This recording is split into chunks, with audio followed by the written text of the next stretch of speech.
বাংলাদেশ লাগোয়া চিকেন নেকে artillery tank, অত্যাধুনিক drone, helicopter, surface two air missile নিয়ে নিজেদের শক্তিমত্তা জাহির করল ভারতীয় সেনাবাহিনী।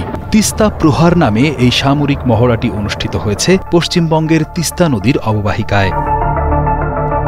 ভারতীয় সেনাবাহিনীর একজন মুখপাত্র জানিয়েছেন, এই মহড়ার মূল উদ্দেশ্য ছিল নদী বিধৌত এলাকায় যুদ্ধের প্রস্তুতি পরীক্ষা করা। এতে আধুনিক অস্ত্রশস্ত্র, ড্রোন, আর্টিলারি এবং হেলিকপ্টার ব্যবহার করা হয়েছে।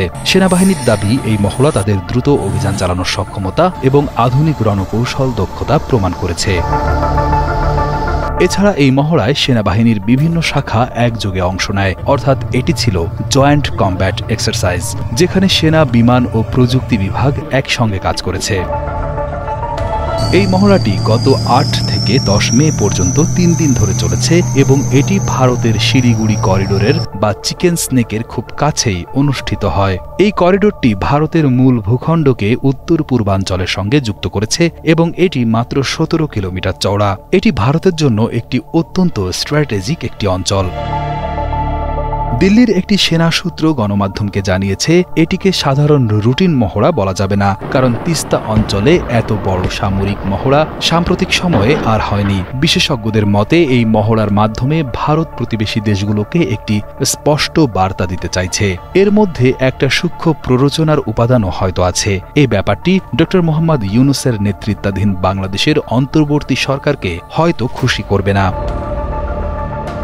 তাদের ধারণা, এই মহড়া বিশেষ করে বাংলাদেশের অন্তর্বর্তী সরকার বা রাজনৈতিক মহলে উত্তেজনা সৃষ্টি করতে পারে, কারণ অঞ্চলটি সংবেদনশীল এবং তিস্তা নদী পানি বিতরণ নিয়ে ভারত বাংলাদেশের মধ্যে দীর্ঘদিন ধরে আলোচনা চলছে।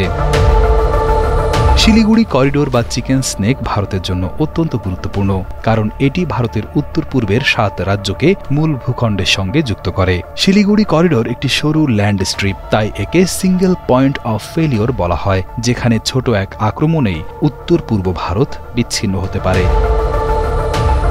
ভারতীয় সেনাবাহিনীর বর্তমানে প্রায় ১৪ লাখ সক্রিয় সদস্য রয়েছে, যা বিশ্বের দ্বিতীয় বৃহত্তম। ২০২৪-২৫ সালের জন্য ভারতের প্রতিরক্ষা বাজেট ছিল প্রায় ৬ লক্ষ কোটি রুপি, যার বড় অংশ প্রযুক্তি ও আধুনিকায়নের পেছনে ব্যয় হচ্ছে।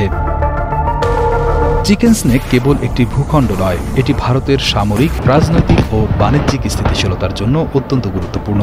এই অঞ্চলটির সুরক্ষা ও কৌশলগত গুরুত্ব আরও বাড়বে আগামী দিনে, বিশেষ করে চীন ও বাংলাদেশের সঙ্গে সম্পর্কের ক্ষেত্রে। তাই ভারতীয় সেনাবাহিনীর জন্য এটি একটি নিরাপত্তা চ্যালেঞ্জ, যা সামরিক মহড়া ও উন্নত প্রযুক্তির মাধ্যমে তারা মোকাবেলা করতে চায় বলে মত আন্তর্জাতিক বিশেষজ্ঞ মহলে।